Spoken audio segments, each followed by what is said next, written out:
खन्थाइनि मुं, गावनि आरो गुबुननि फारागा मा? आंथ' दा बेखौनो बुजियो, जाय फोरमायनायखौ बुजियो बियो गावनियानोखा, आरो जाय फोरमायनायखौ बुजिया बियो अरायबो गुबुनखा।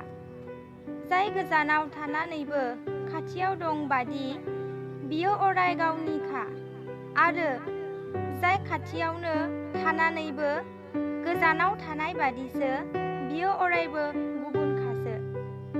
जाय मानसिया नोंनि गोजानाव जानो गोनांबा बियो मायबा बाहाना खालामफ्लायो आरो गासै हाल सालानो गोग्लैनो हमो। गासै सोमोन्दोआव फोथायथि थानो हो।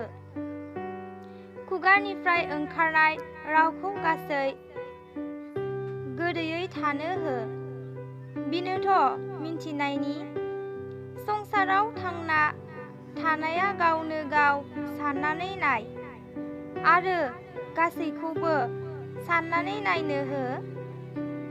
जोंनि संसारा जोबोर फिसासो, बेनिखायनो बै सुबुंजों लोगोसे दुखुनि समाव बियो नोंनि गासै आगानावनो थाफानो नाजागोन, आरो सुखुजों लोगोसे अननायबो होनो नाजागोन।